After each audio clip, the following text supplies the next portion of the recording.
Hi friends, இன்றைக்கி ஒரு ஹெல்தியான சப்பாத்தி பார்க்க போகிறோம். சூடான தண்ணியில் பசலைக்கீரையை ஒரு 2 மினிட்ஸ் போட்டுடலாம். நெக்ஸ்ட் இந்த பசலைக்கீரையை எடுத்து நம்ம ஒரு பிளேட்டில் வச்சிடலாம்.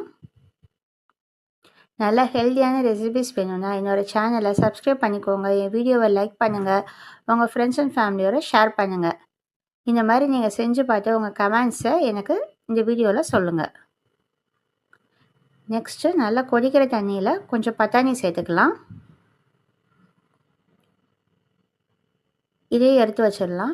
ஒரு மிக்ஸி ஜாரில் இப்போ நம்ம எடுத்து வச்ச கீரை, பட்டாணி,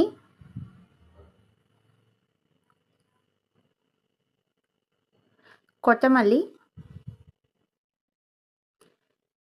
ஜீரகம், இஞ்சி, காரத்துக்காக 2 பச்சை மிளகா, இது எல்லாத்தையும் சேர்த்துக்கலாம்.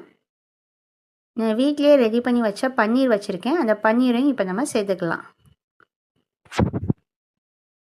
கொஞ்சமாக அம்ச்சூர் பவுடர், இது ஆப்ஷனல் தான். இது எல்லாத்தையும் நம்ம நல்லா அரைச்சிடலாம். தேவையான அளவு கோதுமை மாவு, கொஞ்சமாக கடலை மாவு, இதை நல்லா ஃப்ளேவர்ஃபுல்லாக ஆக்குறதுக்காக நம்ம கொஞ்சமாக ஓமம் சேர்த்துக்கலாம். தேவையான அளவு உப்பு.